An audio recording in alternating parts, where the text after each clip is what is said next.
بسم الله الرحمن الرحيم. السلام عليكم ورحمة الله وبركاته. الحمد لله والصلاة والسلام على رسول الله أما بعد. அன்பிற்குரிய இஸ்லாமிய உறவுகளே,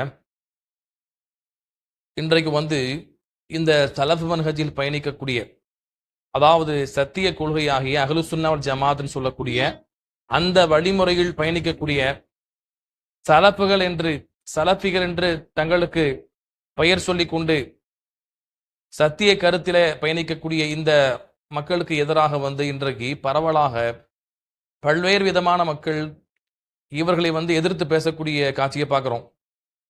யார் சத்தியத்தில் இருக்கிறாங்களோ அவர்களை நோக்கி தான் எதிர்ப்புகள் அதிகமாக வரும். இது யதார்த்தம். நம்மை நோக்கி எதிர்ப்பு வரல, எல்லா வழிகட்ட கூட்டங்கள் உட்பட எல்லாரும் நம்மளை ஆதரிக்கிறான் அப்படின்னு சொன்னா நாம சத்தியத்தில் பயணிக்கவில்லை, மார்க்கத்தில் சமரசம் செஞ்சு பேசுறோம், மார்க்கத்தில் சந்தர்ப்பவாதியாக பேசுறோம் என்ற அர்த்தம். எப்பொழுது எதிர்ப்பு வரும்? சத்தியத்தை உறக்க சொல்லும் பொழுது மட்டும்தான், சத்திய கொள்கையில் உறுதியாக இருக்கும் பொழுது மட்டும்தான், மார்க்கத்தில் சமரசம் செய்யாமல் இருக்கும் பொழுது, சந்தர்ப்பவாதியாக பேசாமல் இருக்கும் பொழுது மட்டும்தான் எதிர்ப்புகள் என்பது வரும். அப்ப அன்பிற்குரியவர்களை, இன்றைக்கு பாருங்க, இன்றைக்கு பரவலாக எந்த வழிமுறையை சார்ந்தவர்களை, அதாவது எந்த மக்களை நோக்கி அதிகமாக எதிர்ப்பு வருதுன்னு சொன்னா, இந்த சலஃப் மன்ஹஜ்னு சொல்லக்கூடிய சத்திய கொள்கையில் பயணிக்கக்கூடிய குர்ஆன் ஹதீஸை முறையாக முழுமையாக முன் சென்ற அறிஞர் பெருமக்கள் மூலமாக எடுத்து மக்களுக்கு சொல்லக்கூடிய, எது உண்மையோ அதை மக்களுக்கு சொல்லக்கூடிய இந்த சலஃபுகளை நோக்கி தான் இன்றைக்கு எதிர்ப்புகள் அதிகமாக வருகிறது. அப்ப என்ன அர்த்தம்? அந்த சலஃபுகள் தான் சத்தியத்தில் பயணிக்கிறாங்க என்பதற்கு இது மிகப்பெரிய ஒரு சான்றாக இருக்கிறது. இதுல பாத்தீங்கன்னு சொன்னா, இன்றைக்கு பரவலாக இந்த ஈரான் யுத்தத்துக்கு பின்னால பரவலாக சலஃபுகள் தான் அதுக்கு மாத்தமா பேசுறாங்க. எனவே என்ன பண்றாங்க, எல்லோரும் சலஃபுகளை எதிர்க்கக்கூடிய காட்சியை பார்க்கிறோம். இஸ்வானிகள் சொல்லக்கூடியவர்களாக இருக்கட்டும், அதாவது ஒற்றுமை தான் முக்கியம், கொள்கையில ரெண்டாவது என்று பேசக்கூடிய, கொள்கை விட்டு ஒற்றுமையை பேசக்கூடிய, இஸ்லாத்துக்கு சம்பந்தம் இல்லாத இந்த நிலைப்பாடை கொண்டிருக்கக்கூடிய இந்த மக்களாக இருக்கட்டும். அதே போல பாத்தீங்கன்னு சொன்னா, சுன்னத் வல் ஜமாத்னு சொல்லக்கூடிய மக்கள், மதுஹப்களை ஏற்று நடக்கக்கூடிய மக்கள், அந்த ஆலிம்களாக இருக்கட்டும், அவங்களும் என்ன பண்றாங்க, இந்த சலஃப்களை எதிர்க்கிறாங்க. அதே போல தௌஹீத் ஜமாத்னு பேர் கொண்டிருக்கக்கூடிய மக்களும் சலஃப்களை எதிர்க்கிறாங்க. அண்ணன் பிஜே உட்பட இப்படி பல்வேறு மக்கள் நம்ம பார்க்கலாம். அப்ப எல்லா தரப்பிலும் இருந்து இந்த சலஃப்களை நோக்கி தான் எதிர்ப்புகள் அதிகமாக குமிகிறது. காரணம் என்னன்னு சொன்னா, இவர்கள் கொள்கைக்காக நிற்கக்கூடியவர்கள், உண்மையான வரலாறுகளை, சத்திய கொள்கையை மக்களுக்கு மத்தியிலே உறக்க சொல்லக்கூடியவர்கள். எனவேதான் என்ன பண்றாங்க, இப்படிப்பட்ட மக்களை அதிகமாக எதிர்க்கப்படுகிறார்கள்.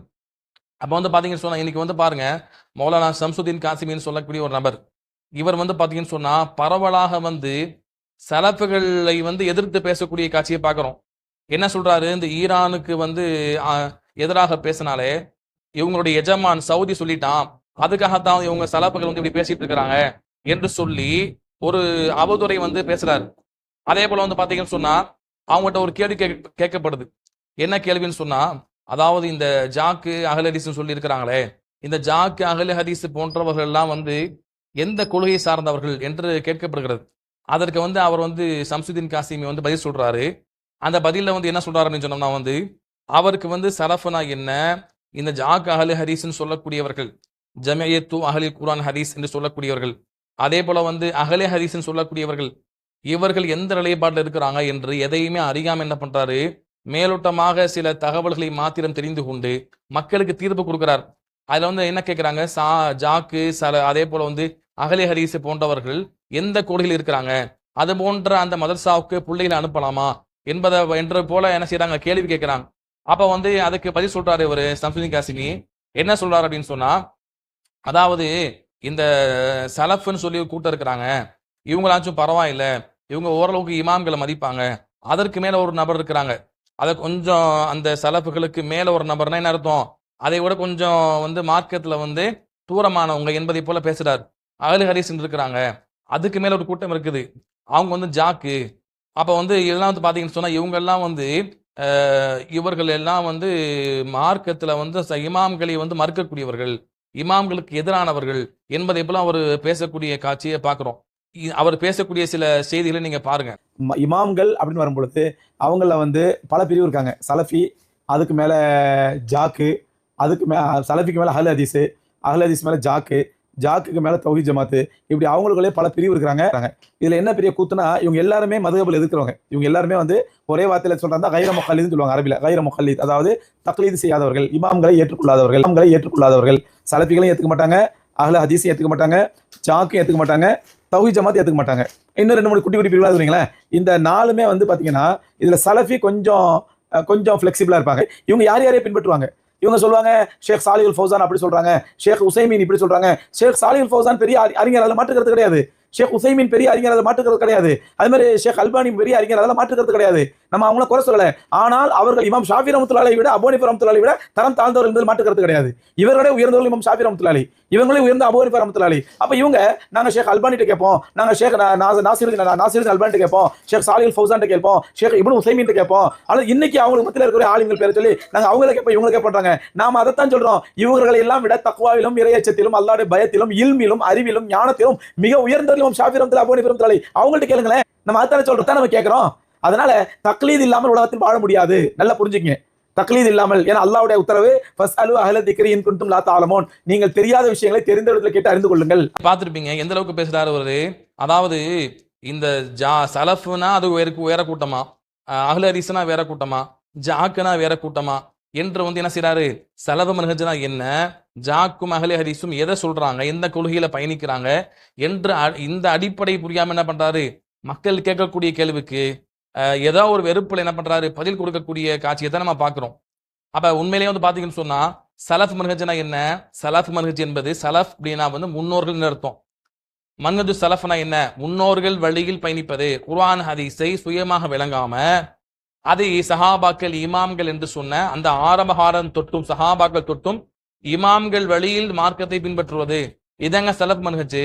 இந்த இதுலதான் வந்து பாத்தீங்கன்னு சொன்னா வந்து ஜாக் இருக்கிறாங்க, அஹ்ல ஹதீஸ் இருக்கிறாங்க. இன்னைக்கு வந்து பாருங்க, அஹ்லு சுன்னத் வல் ஜமாத்னு சொல்லுவாங்க, இதான் சத்திய கூட்டம்னு சொல்லுவாங்க. இன்னைக்கு வந்து அந்த அஹ்லு சுன்னத் ஜமாத் என்ற பெயர்ல இருக்கக்கூடியவர்கள், அவர்கள் வந்து மார்க்கத்துல இல்லாத புல்லாத, சஹாபாக்கள் செய்யாத, 4 இமாம்கள் சொல்லாத பல நூதனமான விஷயங்களை மார்க்கத்துல வந்து புகுத்தி வச்சிருக்கிறாங்க. மார்க்கத்துல இல்லாத புல்லாதவைகளை செய்து விட்டு என்ன பண்றாங்க, நாங்க தான் அஹ்லு சுன்னத் வல் ஜமாத் நேர்வழிப்பற்ற கூட்டம் என்று சொல்லி கொண்டிருக்கிறாங்க. ஆனா அவர்களுக்கும் அந்த நேர்வழிப்பட்ட கூட்டத்துக்கு சம்பந்தமே இருக்காது. சஹாபாக்கள் வந்து அதை சொல்லியிருக்க மாட்டாங்க, செஞ்சிருக்க மாட்டாங்க. இமாம்கள் வந்து இவங்க இருக்கக்கூடிய இந்த பிதாத்துகளை இன்றைக்கு சுன்னத் வல் ஜமாத் என்ற பேர்ல வந்து தர்கால போய் வந்து அனுஷ்டானங்கள் செய்வது, இன்னும் பல மார்க்கத்துக்கு முரணான காரியங்களை செய்யறது, பிதாத்துகளை செய்யறது, இதெல்லாம் வந்து பாத்தீங்கன்னா இமாம்களே சொல்லியிருக்க மாட்டாங்க. ஆனா என்ன பண்ணுவாங்க, தங்களை தாங்களே அஹ்லு சுன்னத் ஜமாத்னு பேர் வைத்துக் கொண்டு அதுக்கு மாற்றமா செயல்படுவாங்க. அப்ப அந்த அஹ்லு சுன்னத் வல் ஜமாத் வந்து இன்னைக்கு என்ன செய்யறாங்க, இது மாதிரி வழிகட்டவர்கள், அல்லது வந்து கொள்கையில வந்து வழிகட்டவர்கள், அல்லது பிதாத்துகளை மார்க்கத்தின் பெயரால் புதுமைகளை செய்யக்கூடியவர்கள், இவர்கள் இன்றைக்கு அந்த பெயரை பயன்படுத்தி கொண்டிருப்பதன் காரணமாக என்ன பண்றாங்க, அந்த அஹ்லு சுன்னத் வல் ஜமாத்துக்கு தோதுவாக அதை உண்மையாக பின்பற்றக்கூடிய மக்களுக்கு தான் அந்த பெயரை இவர்கள் பயன்படுத்தி கொண்டதன் அடிப்படையில் அந்த பெயருக்கு மாற்று பெயராகத்தான் சலஃப் மன்ஹஜ் என்கிற பெயரை வந்து தற்காலத்துல வாழ்ந்த அறிஞர் பெருமக்கள் சொல்லியிருக்கிறாங்க. சலஃப் மன்ஹஜ்னா என்ன, அதான் அஹ்லு சுன்னத் வல் ஜமாத். அஹ்லு சுன்னத் வல் ஜமாத்னு சொன்னா இன்னைக்கு வழிகட்ட அந்த கொள்கை கொண்டிருக்கக்கூடிய, தர்கா கலாச்சாரத்தை அனுமதிக்கக்கூடிய, ஆதரிக்கக்கூடிய, பிதத்துகளை செய்யக்கூடிய இந்த அஹ்லு சுன்னத் ஜமாத் மாதிரி மக்கள் கருதிவிடக்கூடாது, அதற்கு ஒப்பாக இருக்கக்கூடாது என்பதற்காக என்ன பண்ணாங்க, இன்னைக்கு வந்து பாருங்க, அஹ்லு சுன்னத் ஜமாத் என்ற பேர் எதுக்கு வந்தது, ஆரம்ப காலத்துல வழிகட்ட கூட்டங்கள் தோன்றி ஒவ்வொரு கூட்டங்களும் தங்களுடைய சுய கருத்துக்களை மார்க்கமா சொன்னாங்க. குர்ஆன் ஹதீஸ் என்ற பேர்ல சொந்த கருத்துக்களை மார்க்கமா சொன்னாங்க. அதெல்லாம் கூடாது, சஹாபாக்கள், சத்திய சஹாபாக்கள், இமாம்கள், 3 நூற்றாண்டை சார்ந்த இமாம்கள் பயணித்த வழியில தான் பயணிக்கணும் என்று சொல்லித்தான் அஹ்லு சுன்னத் ஜமாத் என்ற பேரை எடுத்தாங்க. ரசூலுல்லாஹி ஹதீஸ்ல சொன்னாங்களா இல்லையா, என் கூட்டம் 73 கூட்டங்களாக பிரிவார்கள், அதுல ஒண்ணுதான் சொர்க்கத்துக்கு போவாங்க, மா அன அலைஹி வஸ்ஹாபி, திருமதியில் பதிவு செய்யப்பட்ட செய்தி, நானும் என் தோழர்களும் எந்த வழியில் இருக்கிறோமோ அந்த வழியில் வரக்கூடிய மக்கள் சொன்னாங்க. அப்ப சஹாபாக்கள் எப்படி குர்ஆன் ஹதீஸை விளங்கி செயல்படுத்தினாங்களோ, அவங்க எப்படி வந்து நமக்கு சொல்லி கொடுத்தாங்களோ, அந்த அடிப்படையில் நாம என்ன செய்யணும், குர்ஆன் ஹதீஸை எடுக்கணும், சுயமாக எடுக்கக்கூடாது. சுயமாக எடுத்த கூட்டங்கள் எல்லாம் வழிகெட்டு நரகத்துக்கு போகக்கூடிய கூட்டம் என்று ரசூலுல்லாஹ் சொல்லிட்டாங்க, அடையாளப்படுத்திட்டாங்க. அப்ப ரசூலுல்லாஹ் சொன்ன அந்த வார்த்தையை வச்சு என்ன பண்றாங்க, நான் சொன்னா சுன்னா, சஹாபாக்கள்னா ஜமாத், அதான் அஹ்லு சுன்னத் வல் ஜமாத் என்று பெயர் எடுத்தாங்க. அப்ப வழிகட்ட கூட்டத்தை விட்டும் சத்திய கூட்டத்தை, சத்திய கொள்கையை அடையாளப்படுத்துவதற்காகத்தான் இந்த அஹ்லு சுன்னத் ஜமாத் என்ற பெயர் வந்து ஆரம்ப காலத்துல இமாம்கள் காலத்துல அது துவங்கப்பட்டது. ஆனா வந்து பாத்தீங்கன்னு சொன்னா இன்றைக்கு அந்த பெயரை இன்றைக்கு மார்க்கத்தின் பெயரால் இல்லாத பொல்லாதவைகளை அந்த சத்திய சகாபாக்கள் இமாம்கள் சொல்லாதவற்றை மார்க்கமா செய்யக்கூடிய இந்த அஹ்லு சுன்னத் ஜமாத்தின் பெயர் வைத்திருக்கக்கூடிய இவர்கள் பயன்படுத்தி கொண்ட அடிப்படையில வந்து என்ன செய்யறாங்க, அதுக்கு மாற்று பெயராகத்தான் இன்றைக்கு இப்படிப்பட்ட பொய்யாக இருக்கக்கூடிய அஹ்லு சுன்னத் ஜமாத்துக்கு அவங்களை விட்டும் அந்த அசத்தியத்தை விட்டும் சத்தியத்தை பிரித்து காட்ட வேண்டும் என்பதற்காகத்தான் அந்த அஹ்லு சுன்னத் ஜமாத்துக்கு மாற்று பெயராக செலவு மன்ஹஜ பயன்படுத்துறோமே தவிர மாறாக அஹ்லு சுன்னத் ஜமாத்துனா வேற, சஹாபாக்கள் இமாம்களை ஏற்றுக்கொள்ளக்கூடிய மக்கள் என்பவர்கள் வேறு, இந்த செலவு மன்ஹஜில் உள்ளவங்க வந்து அவங்க வேறு என்று என்ன பண்றாங்க, தவறாக விளங்கி கொள்றாங்க. அப்படி கிடையாது. இவர் என்ன சொல்றாரு சம்சுதீன் காசிமி, இவங்க என்ன செய்ய மாட்டாங்களா, மதுஹபை எதிர்ப்பாங்க, இமாம்களை ஏற்றுக்கொள்ள மாட்டாங்க. அதாவது கைர முகல்லிதான். கைர முகல்லிதனா என்ன, தனிப்பட்ட இமாமை தக்லீத் செய்கிறது, அவங்கள மட்டுமே எடுக்கிறது. எல்லா விஷயத்திலும் எல்லா மார்க்க சட்டங்களிலும் ஒரு குறிப்பிட்ட இமாமை மட்டுமே எடுக்கிறது. இது மார்க்கத்துல கூடுமா கூடாத ரெண்டாவது பேசுவோம்.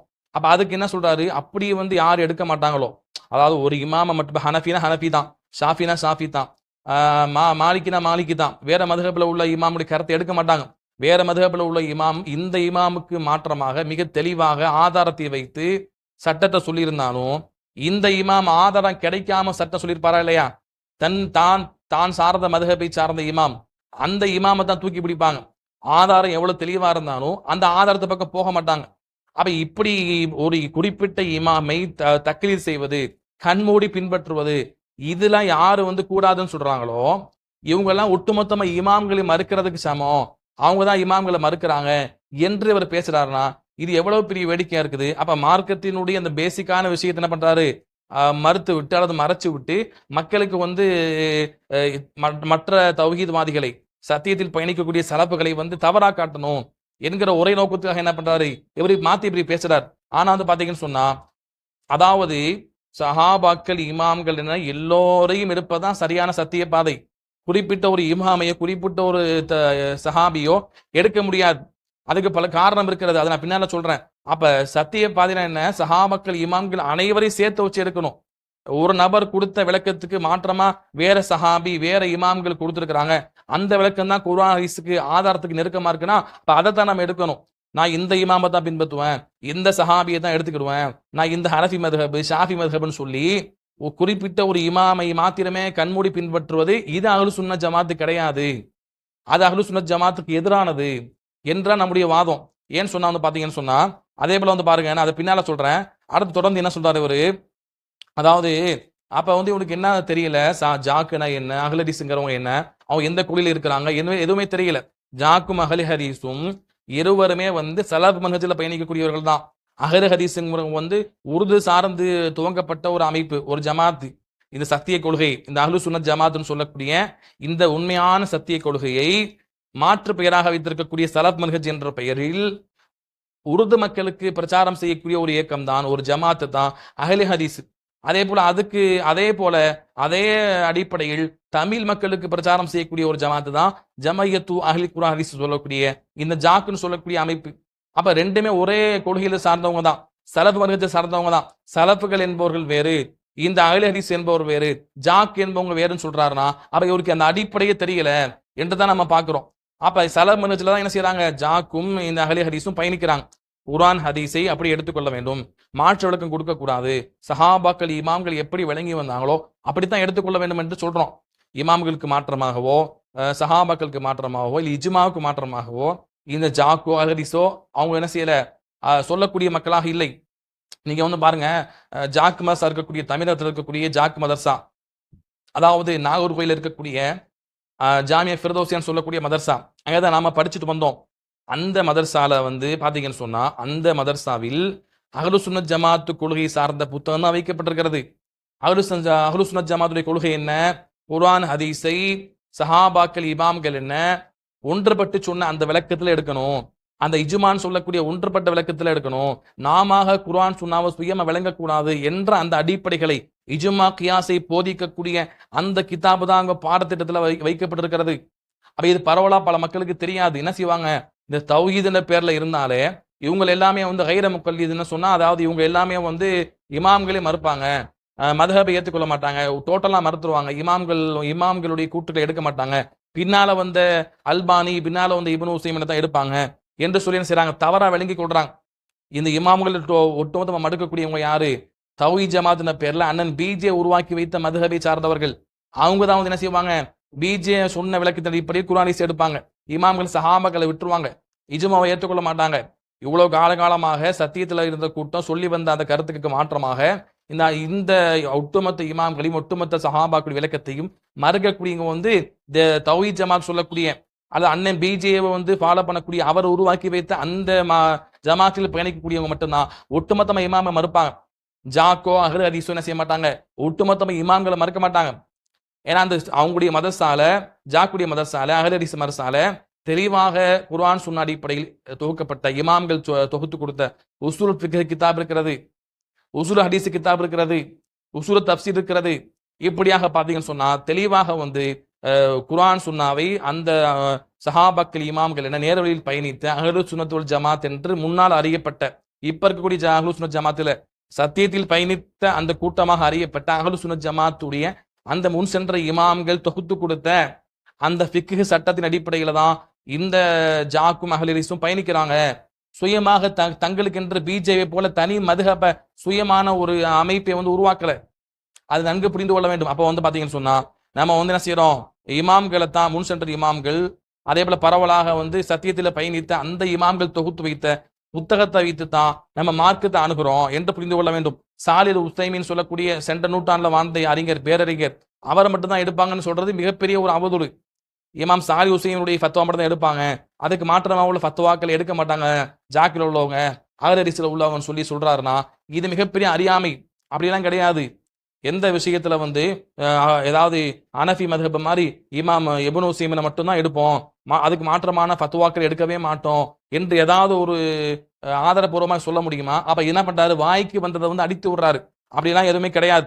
சாலி உசைமின் சொல்லக்கூடிய ஒரு இமாம் பெரிய ஒரு ஆய்வாளர், அவங்கள்ட்ட இருந்து சில கருத்துக்கள் எடுப்பாங்க.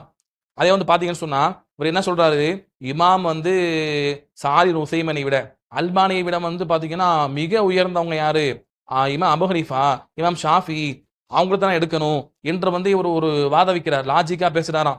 இமாம் அல்பானியை விட, இமாம் இப்னு உசைமினை விட இமாம் அபு ஹனீஃபா, இமாம் ஷாஃபி தான் உயர்ந்தவங்க, அப்ப அவங்கள தானே எடுக்கணும், எதுக்கு நீங்க அல்பானி எடுக்கிறீங்க, இப்னு உசைமின் எடுக்கிறேன்னு சொல்லி கேட்கிறார். இந்த வாதம் முறையான வாதமா நன்கு நம்ம புரிந்து கொள்ளணும்.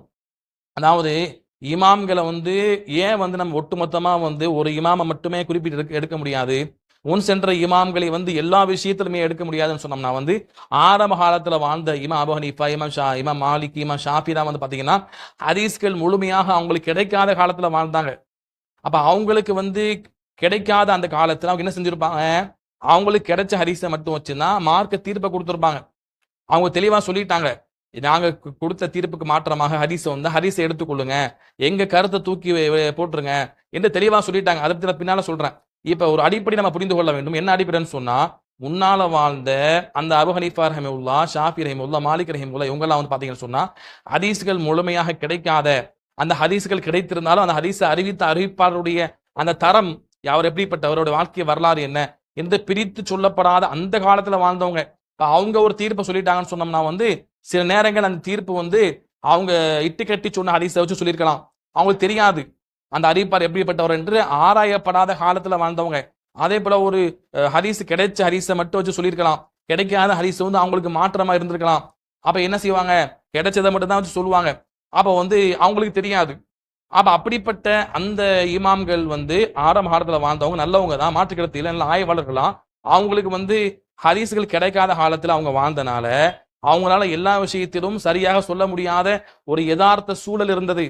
ஆனா பின்னால வந்து பாத்தீங்கன்னு சொன்னா காலங்கள் சென்று இன்றைக்கு வந்து பாருங்க எல்லா ஹதீஸும் எல்லா விளக்கங்களும் எல்லாமே பரவலாக இருக்கிறது. அப்ப இப்ப வந்து ஒரு இமாம் வந்து எல்லாவற்றையும் ஆய்வு செஞ்சு சொன்னாங்கன்னா இப்ப யாரை நம்ம எடுக்க முடியும்? இது நம்ம சிந்திக்கணும். இமாம் அபு ஹனீஃபாவோட இமாம் இப்னு உசைமின் உயர்ந்தவரா, இமாம் ஷாஃபியை விட அல்பானி இமாம் உயர்ந்தவங்களான்னு கேட்டோம்னா இது லாஜிக்கா பேசுறது. இப்படி பேசணும்னா வந்து நம்ம இப்படி கேட்கலாமா இல்லையா, இமாம் அஹமது பின் ஹம்பல் ரஹிமுல்லா அவங்கள விட இமாம் ஷாஃபி உயர்ந்தவர் தானே, அப்ப இமாம் அஹமதை எடுக்கணும். இமாம் ஷாஃபியை விட இமாம் மாலிகி, ஷாஃபி ரஹிமுல்லாவுடைய உஸ்தாது மாலிக், அவங்கள நம்ம வந்து எடுக்கலாமே, ஏன் ஷாஃபியை எடுக்கணும்? அதே இமாம் மாலிக் ரஹிமுல்லா விட இமாம் அபு ஹனீஃபா உயர்ந்தவங்க தானே, அப்ப இமாம் அபு ஹனீஃபா ஏன் எடுக்கணும்? அது இமாம் மாலிக் ஏன் எடுக்கணும்? அதே போல வந்து பாத்தீங்கன்னு சொன்னா இமாம் அபு ஹனீஃபா ரஹிமுல்லா அவங்களை விட சுஹாபாக்கள் உயர்ந்தவங்க தானே, அப்ப சஹாபாக்களை தான் எடுக்கணும். அபு ஹனீஃபா இமாம் ஷாஃபி எடுக்க கூடாதுன்னு சொல்லலாமா? இதை மார்க்கத்தை அணுகக்கூடிய முறையா? அதே போல வந்து இமாம் சஹாபாக்களை விட ரசூல்லாவை தான் உயர்ந்தவங்க, இப்ப ரசூல்லா சொன்னதை மட்டும் எடுத்துக்கலாம், சஹாபாக்களை வேணாம் அப்படின்னு சொல்லலாமா? இது என்ன அடிப்படை வாதம்? இந்த வாதம் வந்து அடிப்படையற்ற வாதம். இது அடிப்படை வாதம் இல்ல, அடிப்படையற்ற வாதம். அப்ப வந்து பாத்தீங்கன்னு சொன்னா இப்படிப்பட்ட ஒரு லாஜிக்கா பேசி என்ன பண்றாங்க, அடிப்படையற்ற ஆதாரமற்ற யதார்த்தத்துக்கு மாற்றமான இந்த வாதத்தை வச்சு என்ன பண்றாங்க, மக்கள் குழப்பறாங்க. அப்ப வந்து ஆரம்ப காலகட்டத்தில் வாழ்ந்த இமாம்களுக்கு எல்லாமே ஹதீஸ் கிடைச்சிருக்காது. அப்ப பின்னால வந்தவங்க தான் எல்லா ஹதீஸும் கிடைக்கும் என்று இருக்கும் பொழுது அவங்களால தான் சரியாக சொல்ல முடியும் யதார்த்தம். அப்ப இப்ப வந்து எல்லாத்தையும் ஆய்வு செஞ்சு சொல்லக்கூடிய அந்த இமாம்கள் எடுப்பது வந்து முன்னால உள்ள இமாம்களை வேண்டுமென்றே புறக்கணிக்கிறது இல்லை. ஏன்னு சொன்னா நான் வந்து பாத்தீங்கன்னு சொன்னா அந்த முன் சென்ற இமாம்களே வந்து தெளிவாக என்ன பண்ணிட்டாங்க, தெளிவாக சொல்லியிருக்கிறாங்க, என்ன தக்லீது பண்ணாதீங்கிறாங்க, எங்களை தனிப்பட்டு என்ன செய்யாதீங்க, தக்லீத் செய்யாதீங்க என்று தெளிவாக அவங்க சொல்றாங்க. எப்படி சொல்றாங்கன்னு பாருங்க, எந்த அளவுக்கு சொல்றாங்க. அதாவது தக்லீது பண்ணாதீங்கன்னே தெளிவா சொல்றாங்க. ஏன்னு சொன்னா வந்து தக்லீது என்பது என்ன, ஒரு இமாம கண்மூடி அப்படியே இருக்கிறது. அதுக்கு மாற்றமா ஆதாரம் வந்தாலும் அந்த ஆதாரத்தை என்ன செய்ய மாட்டாங்க, எடுக்க மாட்டாங்க. இது அஹ்லு சுன்னா ஜமாத்துக்கு நேர் எதிரானது. உசூல் ஃபிக்ஹ் சொல்லக்கூடிய இமாம்கள் தொகுத்த அந்த சட்ட வரையறைக்கு நேர் எதிரானது. ஏன்னு சொன்னா வந்து பாத்தீங்கன்னு சொன்னா உசூல் ஃபிக்ஹ்ல ஒரு காயிதா, இஜ்மாக்கு காயிதா சொல்லுவாங்க. இஜ்மாங்கிறது வந்து எல்லா இமாம்களும் சஹாபாக்களும் ஒருமித்து சொன்ன விஷயம். அந்த இமாம்கள் சஹாபாக்கள் ஒருமித்து சொன்ன விஷயத்துக்கு மாற்றமாக ஹதீஸ் வந்தாலே நீங்க என்ன செய்யணும், அந்த ஒருமித்து சொன்ன அந்த இஜ்மா என்பது இல்லாமல் போய்விடும் என்று உசூல் ஃபிக்ஹ் கிதாபுல சொல்லுவாங்க. அப்ப எல்லாரும் ஒருமித்து சொல்லி இருக்கும் பொழுது அவங்களுக்கு ஹதீஸ் கிடைக்காம இருந்து அதுக்கு மாற்றமா ஹதீஸ் வந்தாலே, அனைவரும் சொன்ன கருத்துக்கு மாற்றமா ஹதீஸ் இருந்துட்டா அந்த அனைவரும் சொன்ன அந்த ஒருமித்து சொன்ன கருத்தை இல்லாம போகும் இருக்கும் பொழுது தனிப்பட்ட இமாம் சொன்ன அந்த ஆய்வுக்கு மாற்றமா ஒரு ஹதீஸ் வந்துட்டா அப்ப அந்த இமாமுடைய கருத்தை எப்படி வந்து அந்த ஹதீஸை விட்டு எடுக்க முடியும்? அப்ப இந்த அடிப்படை நம்ம புரிந்து கொள்ளணும். எனவேதான் இந்த எல்லா இமாம்கள் சொன்னாங்க பாருங்க, தெளிவாக சொல்லிட்டாங்க, தக்லீத் செய்யாதீங்க, கண்மூடி பின்மாத்தாதீங்க சொல்லிட்டாங்க. இதை யதார்த்தம்.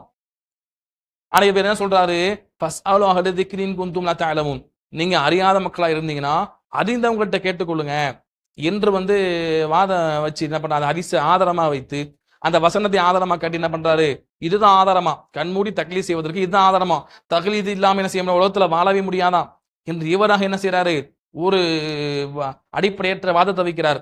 அல்லாஹ் என்ன சொல்றான் இந்த இடத்துல, நீ அறியாத மக்களா இருந்தீங்கன்னா அறிந்த மக்கள்கிட்ட கேளுங்கன்னு என்ன அர்த்தம், அறியாத விஷயங்கள்ல அறிந்த மக்கள்கிட்ட கேளுங்கன்னு அர்த்தம். அப்ப நான் வந்து எல்லாத்துலயும் தக்லீத் பண்ண வேண்டும் என்ற கருத்தை இந்த வசனம் சொல்லத.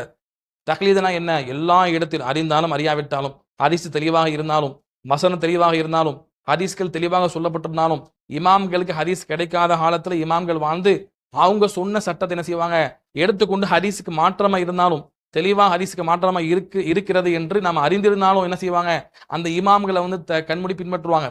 இதைத்தான் இந்த வசனம் சொல்லுதா, இல்ல அறியாத விஷயத்தை மட்டும் கேட்க சொல்லுதா?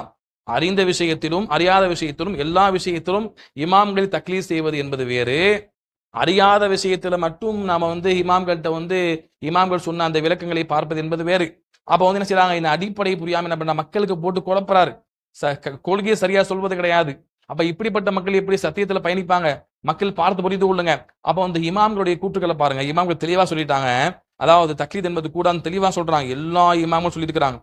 எந்த இமாம் என்ன செய்யல, தன்னை மட்டும் தான் எடுக்கணும், நான் சொன்ன கருத்தை மட்டும் எடுத்துக்கிடுங்க, ஒரு இமாம் மட்டும் நீங்க கண்மூடி எடுத்துக்கிடுங்க, மற்ற இமாம்கள் வந்து எடுக்க தேவையில்லை, அந்த இமாமை விட்டு நீங்க என்ன செய்யுங்க, தக்லீத் செய்யுங்க என்று சொல்லி எந்த 4 மதுஹபை சார்ந்த எந்த இமாம்களும் சொல்லவில்லை. மாறாக பாத்தீங்கன்னு சொன்னா அதுக்கு நேர் மாற்றமா தான் சொல்லியிருக்கிறாங்க. நீங்க ஒவ்வொரு இமாமா பாருங்க, அபூ ஹனீஃபா என்ன சொன்னாங்க பாருங்க, இதா சஹல் ஹதீஸ் ஃபஹு மதுஹபி, இந்த கூற்ற பரவாயில்ல எல்லா இமாம்களும் சொல்லுவாங்க, ஒரு ஹதீஸ் ஆதாரப்பூர்வமா கிடைத்து விட்டால் அதுதான் என்னுடைய வழிமுறை என்று சொல்றாங்க. நான் சொன்னதை வந்து நானே எடுக்க மாட்டேன், ஏன் ஹதீஸ் நான் சொன்ன கூற்றுக்கு மாற்றமா ஹதீஸ் கிடைத்து விட்டதுன்னு சொன்னா அதுதான் என்னுடைய மதுஹபு, அதுதான் என்னுடைய வழிமுறை என்று இமாம் அபூ ஹனீஃபா என்ன சொல்றாங்க. இது ஹாஷியா இப்னு ஆபிதீன்ல பதிவு செய்யப்பட்ட செய்தி 1ஆம் பக்கம் 63ஆம் பக்கம். அதே போல வந்து பாருங்க தெளிவா சொல்றாங்க பாருங்க, இமாம் அபூ ஹனீஃபா ரஹிமஹுல்லாஹ், லா யஹிலு லி அஹதின் ஐ யഖுத பிகௌலினா மா லம் யஅலம் மின் ஐனா அഖதனாஹு, அதாவது நாங்க வந்து சொன்ன கூற்றை அது எங்க இருந்து எடுக்கப்பட்டது, அந்த கூற்று சொல்லப்பட்டது, அந்த தீர்ப்பு வந்து எந்த ஆதாரத்தை மையமாக வைத்து, எந்த குர்ஆன் ஹதீஸை மையமாக வைத்து சொல்லப்பட்டது என்று அந்த ஆதாரத்தை அறியாமல் எங்களுடைய அந்த கூற்றை கண்மூடித்தனமாக எடுப்பது லா யஹில்லு லி அஹதின், எந்த ஒருவருக்கும் அனுமதி இல்லை என்று தெளிவாக என்ன செய்யறாங்க, அபூ ஹனீஃபா ரஹிமஹுல்லாஹ் தெளிவாக சொல்றாங்க. இது பஹ்ரு ராயிக்னு சொல்லக்கூடிய கிதாபுல 6ஆம் பாகத்தினுடைய 293வது பக்கத்துல தெளிவா பதிவு செய்யப்பட்டிருக்கு. அதே போல வந்து பாருங்க இமாம் அபு ஹனீஃபா தெளிவா சொல்றாங்க பாருங்க, எந்த அளவுக்கு சொல்றாங்க, ஹராமுன் அலாமல்லம் யாரிஃப் தலீலி ஐ யுஃப்திய பி கலாமி இன்னனா பஷருன் நகூலு அல் அல் நகூல் கவுல அல் யௌம வ நர்ஜிஉ அன்ஹு கதன். தெளிவா சொல்றாங்க பாருங்க, அதாவது நான் வந்து முன்வைத்த ஆதாரத்தை அது எந்த அடிப்படையில் வைக்கப்பட்டிருக்கிறது, அதுக்கு சரியான ஆதாரம் இருக்குதா இல்லையா என்று அதை வந்து முழுமையா அறியாமல் என்னுடைய அந்த வார்த்தை, என்னுடைய பேச்சை கொண்டு, என்னுடைய தீர்ப்பை கொண்டு யாரும் என்ன செய்யக்கூடாது, மக்களுக்கு வந்து தீர்ப்பு சொல்லக்கூடாது. நான் எந்த தீர்ப்பை சொன்னேனோ அந்த தீர்ப்பு வந்து எந்த ஆதாரத்தை வைத்து சொல்லப்பட்டிருக்கு, அந்த தீர்ப்பு வந்து ஆதாரத்துக்கு தோதுவா இருக்கா இல்லையா அதை பாருங்க, ஒப்பிட்டு பாருங்க. உங்களுக்கு ஹதீஸ் கிடைக்கலாம், எனக்கு ஹதீஸ் கிடைக்காத காலத்துல நான் வாழ்ந்தேன், எனவே நான் அந்த தீர்ப்பை சொல்லியிருப்பேன். உங்களுக்கு ஹதீஸ் கிடைச்சதுன்னு சொன்னா அந்த ஹதீஸை தான் நீங்க எடுக்கணும். ஏன் தீர்ப்பு வந்து எந்த ஆதாரத்தை வைத்து சொல்லப்பட்டது என்று அறியாமல் நீங்க தீர்ப்பு கொடுப்பது உங்களுக்கு ஹராம் ஆறுதுன்னு சொல்றாங்க. தெளிவா சொல்றாங்க பாருங்க, நாங்க வந்து மனிதர்கள் தான். இன்றைக்கு ஒரு கூட்டத்தை சொல்லுவோம், ஒரு தீர்ப்பை சொல்லுவோம், நாளைக்கு என்ன செய்வோம், நாங்க கொடுத்த தீர்ப்பை விட்டு நாங்களே என்ன செஞ்சிருவோம், பின்வாங்கிடுவோம், வாபஸ் வாங்கிடுவோம் என்று தெளிவாக இமாம் அபு ஹனீஃபா ரஹிமஹுல்லாஹ் அதே பஹர் ராயிக்னு சொல்லக்கூடிய அந்த கிதாபுல தெளிவாக சொல்றாங்க. அடுத்து வந்து பாருங்க, தெளிவாக அடுத்து சொல்றாங்க பாருங்க, இதா குத்து கவுலன் யுகாலிஃபு கிதாப் அல்லாஹி வ ஹபர் ரசூலி, நான் வந்து ஒரு தீர்ப்பை சொல்றேன், அந்த தீர்ப்பு அல்லாஹ்வுடைய புத்தகத்துக்கும் குர்ஆனுக்கும் ரசூலுல்லாஹ்வுடைய செய்தி ஹதீஸுக்கும் மாற்றமா இருக்குன்னு சொன்னா பத்ருக்கு கவுலி, என்னுடைய கூற்றை விட்டுருங்க. தெளிவா சொல்லிட்டாங்க. அப்ப இமாம் அபு ஹனீஃபா தன்னை கண்மூடி பின்பற்றுமாறு சொல்லவில்லை. இதுதான் அஹ்லுஸ் சுன்னத் ஜமாஅத்துடைய நிலைப்பாடு. அடுத்து வந்து பாருங்க, தொடர்ந்து சொல்றாங்க, இது எந்த கிதாப்ல வந்திருக்கு, அதாவது அல் ஈகான் சொல்லக்கூடிய கிதாப், அல் ஃபுலா இமாம் ஃபுலானி உடைய ஈகான் சொல்லக்கூடிய கிதாப்ல 50ஆம் பக்கத்துல பதிவு செய்யப்பட்டிருக்கு. அதே போல வந்து பாத்தீங்கன்னா ஷாஃபி ரஹிமஹுல்லாஹ் தெளிவா சொல்றாங்க பாருங்க, அதாவது குல்லு மஸ்அலத்தின் தகல்லம்து ஃபீஹா ஸஹல் ஹபரு ஃபீஹா அனி நபி ஸல்லல்லாஹு அலைஹி வஸல்லம் இந்த அஹ்லில் நக்லி, அதாவது பிஹிலாஃபி மா குல்து ஃபலா ராஜிஉன் அன்ஹு ஃபி ஹயாத்தி ஃபஅன ராஜிஉன் அன்ஹு ஃபி ஹயாத்தி வ பஅத மௌதி. அதாவது தெளிவா சொல்றாங்க பாருங்க, அதாவது நான் வந்து சொன்ன ஒரு கூற்று அதுக்கு மாற்றமாக ரசூலுல்லாஹ்வை தொட்டும் தெளிவாக எடுத்து சொல்லி நமக்கு வந்த அந்த ஹதீஸு அது வந்து மாற்றமா இருக்கு, நான் சொன்ன ஒரு தீர்ப்புக்கு மாற்றமா ஹதீஸ் இருக்குன்னா என்ன செய்யணும், அந்த ஒவ்வொரு தீர்ப்பை விட்டும் குல்லு மஸ்அலா ஒவ்வொரு தீர்ப்பை விட்டும் நான் வந்து என்னுடைய வாழ்நாளிலும் நான் வந்து வாபஸ் வாங்கிட்டேன், நான் மரணிச்ச பின்னாலே வாபஸ் வாங்கிட்டேன் என்று தெளிவாக சொல்றாங்க. தன்னுடைய வாழ்நாளை ஏன் சொல்றாங்க, இமாம் அபு ஹனீஃபா ரஹிமஹுல்லாஹ் வாழக்கூடிய காலம் எப்படிப்பட்ட காலகட்டம், இமாம் ஷாஃபி சொல்றாங்க எப்படிப்பட்ட காலத்துல வாழ்றாங்க, அவங்க ஹதீஸ் கிடைச்சிருந்தாலும் அவங்களுக்கு தெரியாது. அப்ப என்ன சொல்றாங்க, உங்களுக்கு ஹதீஸ் கிடைச்சிருச்சா, நான் உயிரோடு இருந்தாலும் பரவாயில்லை, என்னைக்கு வந்து கேட்டு தான் நீங்க அதை வந்து மாற்றிக்கொள்ள வேண்டும் என்ற அவசியம் இல்லை. என்னிடம் கேட்காமலும் நீங்க என்ன செய்யலாம், என்னுடைய தீர்ப்பை தூக்கி எறிந்து விட்டு என் தீர்ப்பை விட்டுட்டு நீங்க என்ன செய்யணும், ஹதீஸை தான் எடுத்துக்கொள்ள வேண்டும் என்று தெளிவாக சொல்றாங்க. அப்ப வந்து எந்த அளவுக்கு இமாம்கள் வந்து மிக நுணுக்கமா இருந்திருக்கிறாங்க, பக்குவமா இருந்தாங்கன்னு பாருங்க. ஆனா பின்னால வந்து மக்கள் என்ன பண்றாங்க, இமாம்கள் கண்மூடி தக்லீத் பண்றாங்க. அப்ப இமாம் ஷாஃபி என்ன சொல்றாங்க, நான் உயிரோடு இருக்கும் பொழுதும் மரணிச்ச பின்னாலையும் நான் சொன்ன கூற்றுக்கு மாற்றாம ஹதீஸ் வந்து விட்டால் அந்த ஹதீஸ் தான் சரியானது, நான் சொன்ன கூற்றை நான் உயிரோடு இருக்கும் பொழுதும் சரி நான் வாபஸ் வாங்கிட்டேன், மரணிச்ச பின்னாலையும் நான் அதை விட்டு நான் நீங்கி விட்டேன், வாபஸ் வாங்கி விட்டேன் தெளிவா சொல்றாங்க.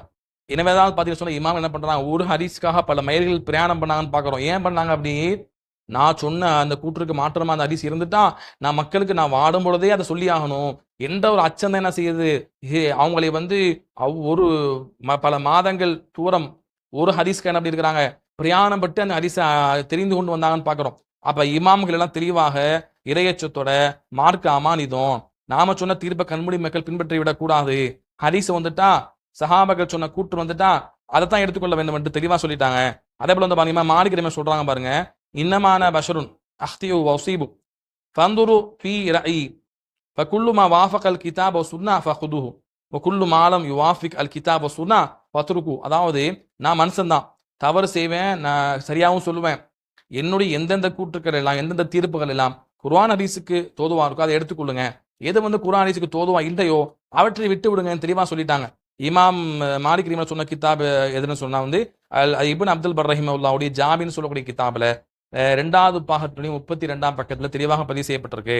இமாம் ஷாஃபி ரஹிமஹுல்லாஹ் சொன்ன கூற்று வந்து பாத்தீங்கன்னா மேல சொன்ன கூற்று வந்து அது வந்து இப்னுல் கைம் ரஹிமஹுல்லாஹ்வுடைய ரூஹ்னு சொல்லக்கூடிய கிதாப்ல 264 பக்கத்துல தெளிவாக பதிவு செய்யப்பட்டிருக்கு. அதே போல வந்து கடைசியா பாருங்க, அகமது ரஹிமஹுல்லாஹ் தெளிவா சொல்றாங்க பாருங்க, லா துகல்லிதுனி, என்னை நீங்க தக்லீத் செய்யாதீங்க.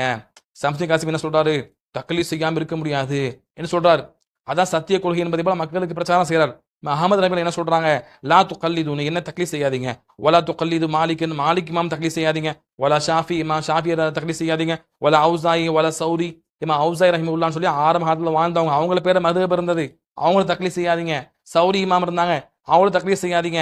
தெளிவா சொல்றாங்க, வஹுத் மன் மின் ஹைத்து அஹது, அவங்க எங்க இருந்து எடுத்தாங்களோ, எந்த ஆதாரத்தை வச்சு குர்ஆன் சுன்னா வச்சு எடுத்தாங்களோ அங்கிருந்து நீங்க எடுத்துக்கொள்ளுங்க. இன்னும் தெளிவாக இமாம் என்ன பண்றாங்க, தெளிவாக சொல்லியிருக்கிறாங்க. அப்ப இமாம்கள் வந்து என் தக்லீத் பண்ணாதீங்க, எவ்வளவு தெளிவா சொல்லியிருக்க முடியும். என்ன பண்றாங்க, இமாம்கள் தக்லீத் பண்றதா சத்திய கொள்கைன்னு சொல்றாங்கன்னா, இது அஹ்லுஸ் சுன்னத் ஜமாத் கிடையாது, இதை நாங்க பின்பற்ற மாட்டோம். இது அஹ்லுஸ் சுன்னத் ஜமாத், இமாம்கள் சொன்ன முறையான அந்த விஷயம் தான் அஹ்லுஸ் சுன்னத் ஜமாத்தா இருக்கிறது. இமாம் அஹமது பின் ஹம்பல் ரஹிமஹுல்லாஹ் சொன்ன கூற்று எங்க பதிவு செய்யப்பட்டிருக்கு, இஅலாமுல் முவக்கியின் சொல்லக்கூடிய இப்னு கைம் ரஹிமஹுல்லாஹ்வுடைய கிதாபாகிய இஅலாமுல் முவக்கியின்ல வந்து 2வது பாகம் 302 பக்கத்துல பதிவு செய்யப்பட்டிருக்கு. அப்ப வந்து பாத்தீங்கன்னு சொன்னா, இமாம்கள் இருந்த நிலைப்பாட்டுல தான் நாங்க இருக்கிறோம். இந்த இமாமையும் தக்லீத் பண்ணக்கூடாது, அது இமாம் வெளியே சொல்லல, அஹ்லுஸ் சுன்னத் ஜமாத்துக்கு மாற்றமானது, யதார்த்தத்துக்கு மாற்றமானது. என்னதான் பாத்தீங்கன்னு சொன்னா, அபு ஹனீஃபா ரஹிமஹுல்லாஹ்வுடைய மாணவராக இருந்த அபு யூசுப் ரஹிமஹுல்லாஹ், முகமது அபு யூசுப் ஹனஃபி மதஹ்புடைய பெரிய இமாம்கள், அவங்க என்ன பண்ணாங்க, கிட்டத்தட்ட 20 மஸ்அலாக்கள்ல 20 கூற்றுக்கள்ல அபு ஹனீஃபாக்கு பின்னால மாற்றமா சொன்னாங்கன்னு பாக்குறோம். ஏன் என்ன அர்த்தம், ஹதீஸ் அவங்களுக்கு கிடைத்து விட்டது. அப்ப இமாம் ஷாஃபி வந்து உயர்ந்தவங்க, இமாம் அபு ஹனீஃபா உயர்ந்தவங்க, மாற்றுக்கிறது கிடையாது. ஆனா அவங்க சொன்ன கூற்று குர்ஆன் சுன்னாக்கு தோதுவா இருந்தா எடுப்போம், இல்ல எடுக்க மாட்டோம். அப்ப பின்னால வந்து இமாம்கள் குர்ஆன் ஹதீஸ் எல்லாம் கிடைச்ச காலத்துல வாழக்கூடிய இமாம்கள் ஆய்வு செஞ்சு சொல்றாங்கன்னா, அதை எடுப்பதான் இமாம்கள் சொன்ன வழிமுறை. இமாம் அதான் தெளிவா சொன்னா, ஹதீஸ் கிடைச்சா அதை எடுத்துக்கங்கிறாங்க. இப்ப ஹதீஸ் கிடைச்சு பின்னால எனக்கு ஆய்வு செஞ்சு சொல்றாங்கன்னா அதை நம்ம எடுக்கணும், அதான் சத்திய பாதை. ஹதீஸ் கிடைக்காத காலத்துல வாழ்ந்து இமாம்கள்ட்ட வந்து அவங்க சொன்ன அனைத்தையும் நாங்க கண்படி பின்பற்றுவோம்னா, அந்த இமாம்கள் சொன்ன நிலைப்பாட்டுக்கே மாற்றமானது என்பதை நம்ம புரிந்து கொள்ள வேண்டும். எனவே வந்து பாத்தீங்கன்னு சொன்னா, சல மனஜனா என்ன, ஜாக் அஹ்லீஸ் பயணிக்கக்கூடிய மன்ஹஜ், அதான் மன்ஹஜ். ஜாக் அஹ்லீஸ் எதுல பயணிக்கிறாங்களோ அதுதான் சரியான சல மன்ஹஜ், அதான் சரியான அஹ்லுஸ் சுன்னத் ஜமாத். அதை தான் நாங்க எடுக்கிறோம். மார்க்கத்தின் பேரால வந்து ஷிர்க செய்யல, மார்க்கத்தின் பேரால வந்து பிதஅத்துகளை செய்யல, மார்க்கத்தின் பேரால ஹதீஸுக்கோ குர்ஆனுக்கோ புதிய வியாக்கியானம் கொடுக்கல. சஹாபாக்கள் இமாம்கள் எந்த வழிமுறையை சொன்னார்களோ அந்த வழிமுறையை நம்ம எடுக்கிறோம். சஹாபாக்கள் இமாம்கள் அனைவரும் சொன்ன கூற்றை எடுக்கிறோம், தனிப்பட்ட இமாமை பின்பற்றல. அதுதான் வந்து இஸ்லாத்துல கிடையாது, இமாம்கள் நிலைப்பாடாகவும் இல்லை. எனவே வந்து பாத்தீங்கன்னு சொன்னா, நம்ம வந்து சலமுனஜன் சொல்றது வந்து தனிப்பட்ட ஒரு அமைப்பையோ தனிப்பட்ட ஒரு நாட்டையோ சார்ந்ததில்லை. இன்னும் பாத்தீங்கன்னு சொன்னா, முக்கியமாக சலமுனஜன் சொன்னாலே சவுதி என்று சொல்றாங்க. சவுதிக்கு சலமுனஜுக்கு எந்த சம்மந்தமும் இல்லை. அதான் இமாம் முகமது பின் அப்துல் வஹாப் ரஹிமஹுல்லாஹ் என்ன பண்ணாங்க, 18ஆம் நூற்றாண்டுல வந்து வாழ்ந்தாங்க. அவங்க வாழ்ந்த காலத்துல வந்து சவுதி போன்ற நாடுகள்ல மிகப்பெரிய அளவுல இணை வைப்பு இருந்தது. மரத்தை வணங்கினா, செடி கொடியை வணங்கினா, நல்லவங்களுக்கு தர்கா கட்டினா, மிருகங்களுக்கு தர்கா கட்டினா, அதே போல வந்து குறி பார்த்தான். இவ்வளவு அனாச்சாரம் நடந்தது, ஷிருக்கு தலை தூக்கி இருந்தது, பிதாத்தை தலை தூக்கி இருந்தது, மூட பழக்கம் ஐயாமுல் ஜாஹிலின்னு சொல்லக்கூடிய ரசூலுல்லாஹ் வந்த காலத்துல எப்படி வந்து இதெல்லாம் இருந்ததோ அதே போல ஐயாமுல் ஜாஹிலியா மறமை காலமாக, அறியாமை காலமாக இருந்தது. அப்ப இமாம் முகமது பின் அப்துல் வஹாப் ரஹிமஹுல்லாஹ் என்ன பண்றாங்க, அந்த காலத்துல வந்து பிரச்சாரம் செஞ்சு மக்களுக்கு சத்தியத்தை சொல்றாங்க. அந்த சத்தியத்தை சொல்லி அவங்க செய்த புரட்சி வந்து மிகப்பெரிய அளவுல 18ஆம் நூற்றாண்டுல வாழ்ந்த பல அறிஞர்களுக்கு சென்றடைந்து, பல நாடுகளுக்கு சென்றடைந்து, அதான் சரியான கொள்கை. நாம வந்து ரசூலுல்லாஹ் சஹாபாக்கள் சொன்ன வழிமுறை விட்டுப்பட்டு என்ன செய்யறோம், நாம ஒன்று உருவாக்கி கொண்டோம். இதெல்லாம் மார்க்கெட்டில் கிடையாது, இதெல்லாம் ஷிருக்குன்னு சொல்லி மக்கள் என்ன பண்ணாங்க, ஷிருக்கு பிதாத்தை விளங்கி அப்படியே பாரதூரத்தை விளங்கி சத்திய கொள்கைக்கு வந்தாங்க. இவன் இமாம் முகமது பின் அப்துல் வஹாப் ரஹிமஹுல்லாஹ் சொன்ன அந்த புரட்சிக்கு பின்னால தான் பல்வேறு இடங்கள்ல வந்து என்ன செய்யுது, அந்த மாற்றம் வருது. இப்ப அங்க போய் படிச்சுட்டு வந்த மக்கள் என்ன பண்றாங்க, மதீனாவுல படிச்சுட்டு வந்த அங்க படிச்சுட்டு வந்த ஆலிம்கள் இங்க வந்து அந்த கொள்கையை சொல்ல ஒட்டியுமே, அதான் சத்திய அஹ்லுஸ் சுன்னத் ஜமாத், அதான் சலஃப் மன்ஹஜ் என்று வெவ்வேறு கிடையாது. அப்ப அந்த கொள்கை இங்க வந்து சொல்லும்போது என்ன பண்றாங்க, இது வந்து இங்க இருக்கக்கூடிய அஹ்லுஸ் சுன்னத் ஜமாத் பேர்ல இருக்கக்கூடியவங்க அந்த உண்மையான அஹ்லுஸ் சுன்னத் ஜமாத்துக்கு மாற்றமா இருக்கிறாங்க. அவங்களுக்கு என்ன தெரியுது, இது வந்து புதிய கொள்கை போல தெரியுது. ஆனா அது புதிய கொள்கை கிடையாது. சஹாபாக்கள் இமாம்கள் பயணிச்ச கொள்கை தான் அது. ஷிருக்கு பிதாத்து செய்யாத, மார்க்கத்துல வந்து அனுஷ்டானங்கள் செய்யாத, அதான் சரியான கொள்கை. அப்ப இங்க இருக்கக்கூடிய அஹ்லுஸ் சுன்னத் ஜமாத் பேர்ல போலி அஹ்லுஸ் சுன்னத் ஜமாத்துக்கு என்ன தெரியுது, அங்க இருந்து வந்து சொல்லும் பொழுது இந்த மதனிமார்கள் வந்து அங்க முகமது பின் அப்துல் வஹாப் உருவாக்கிய வஹாபிய மதத்தை கொண்டு வர்றாங்க என்று தவறா மக்களுக்கு என்ன பண்றாங்க, புதிய கொள்கையை போல பிரச்சாரம் செய்து விட்டார்கள்.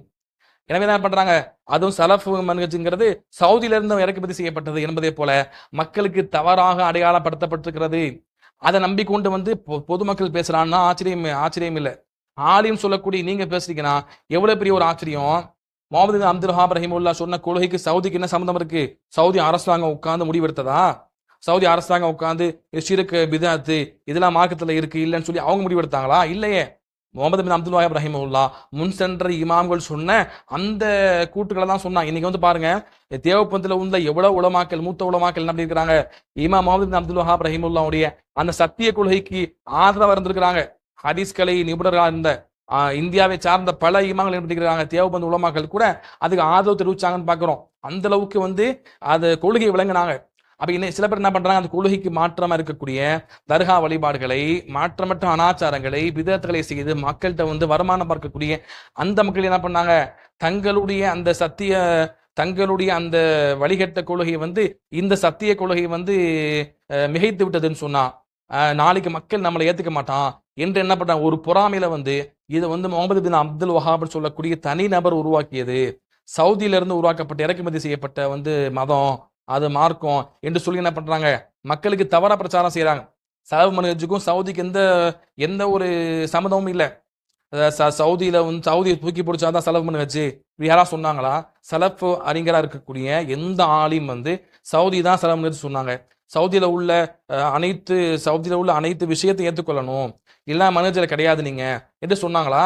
இப்ப எதுவுமே இல்லாம என்ன பண்றாங்க, இவர்களாக பொய் பிரச்சாரத்தை நம்பிக்கொண்டு அதை வந்து மக்களுக்கு சொல்றாங்கன்னா, அப்ப இப்படிப்பட்ட இமாம்களை, அதே போல வந்து இமாம்கள் முன் சென்ற இமாம்கள் சொன்ன அந்த கூற்றுக்கு மாற்றமாக இமாம்களை தக்லீத் செய்ய வேண்டும் என்று, கண்மூடி எடுக்க வேண்டும் என்று சொல்றாங்கன்னா, அப்ப எப்படி வந்து இவங்க வந்து மக்களை வழி எடுக்கிறாங்க? எப்படி பின்னால அஹ்லுஸ் சுன்னத் ஜமாத்ன பேர்ல பின்னால மாற்றப்பட்ட அந்த இதைத்தான் அஹ்லுஸ் சுன்னத் ஜமாத் என்று நம்பிக்கொண்டு மக்களுக்கு தவறாக வந்து வழிகாட்டுறாங்கன்னா, அப்ப இப்படிப்பட்ட இமாம்களை விட்டு எச்சரிக்கையாக நம்ம இருக்க வேண்டும். சரியான சத்திய கொள்கை யார் சொல்றாங்க, யார் குர்ஆன் ஹதீஸை சொல்றாங்க, எந்த தனிப்பட்ட இமாமையும் தன் தக்லீத் செய்யாம குர்ஆன் சுன்னாவை பொதுவாக இமாம்கள் சஹாபாக்கள் சொன்ன வழிகள் யார் சொல்றாங்க, யார் மார்க்கத்தில் சுயமான கருத்தை திரிக்காம இருக்கிறாங்க, யார் ஆதாரத்தின் அடிப்படையில் மார்க்கத்தை சொல்றாங்க, யார் ஆதாரம் இல்லாம பேசுறாங்க என்பதெல்லாம் நீங்க பாருங்க. சிம்பிளா விளங்கிக் கொள்ளலாம். சலஃப் மன்ஹஜ்னா என்ன, சஹாபாக்கள் முன்னால வாழ்ந்த நூற்றாண்டை சார்ந்த முதல் 3 நூற்றாண்டை சார்ந்த ரசூலுல்லாஹ் சிறப்பிச்சு சொன்ன அந்த கூட்டத்துல அந்த காலகட்டத்துல வந்து மார்க்கமா இருந்துச்சா, அது மார்க்கமா இல்லையா, மார்க்கம் இல்லை. அந்த வசனத்துக்கோ ஹதீஸுக்கோ இமாம்கள் சொன்ன முன் சென்ற சஹாபாக்கள் இமாம்கள் சொன்ன அந்த கூற்றை வச்சு யார் மார்க்கத்தை சொல்றாங்க, யார் சுயமாக சொல்றாங்க என்று நம்ம அதை பார்த்தாலே போதுமானது. இமாம்களை சொல்லாம சஹாபாக்களை சொல்லாம மார்க்கத்தை ஒருத்தவங்க பிரச்சாரம் பண்றாங்கன்னா அவங்க சுயமாக சொந்த கருத்தின் அடிப்படையில் வழிகட்ட தங்களுடைய கருத்தின் அடிப்படையில் மக்களுக்கு மார்க்கத்தை பிரச்சாரம் செய்யறாங்க என்பதை நம்ம இலவும் அடையாளம் கண்டுகொள்ளலாம். இதுதான் சலஃப் மன்ஹஜ், இதுதான் உண்மையான அஹ்லுஸ் சுன்னத் ஜமாத். எனவே வந்து அப்படிப்பட்ட அஹ்லுஸ் சுன்னத் ஜமாத்துடைய கொள்கை நாம் பயணிக்க வேண்டும். அது சவுதிக்கோ மற்ற நாடுகளுக்கோ சம்மந்தப்பட்டது கிடையாது. முகமது பின் அப்துல் வஹாப் ரஹிமஹுல்லா அங்கே பிறந்தாங்க, இந்த சத்திய கொள்கை அங்கே பிரச்சாரம் செஞ்சாங்க என்பதனால அது சவுதியோடு தொடர்புபடுத்தி பேசுவதற்கு எந்த ஒரு நியாயமான காரணமும் இல்லை. அப்ப ரசூலுல்லாஹ் கூட தான் சவுதியில பிறந்தாங்க.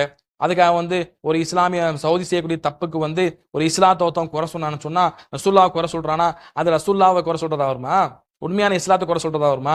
அதே போலத்தான் அந்த அடிப்படை தான் எதுக்கும் சவுதிக்கார செய்யற தப்புக்காக வேண்டி சலஃப் மன்ஹஜ் குறை சொல்ல முடியாது. எனவே வந்து சலஃப் உலமாக்கள் தெளிவாக இருக்கிறாங்க, ஆட்சியாளர் விஷயத்துல எப்படி நடந்து கொள்ள வேண்டும் என்று தெளிவா நம்ம பேசிருக்கிறோம். அது மாதிரி வீடியோக்களை பாருங்க.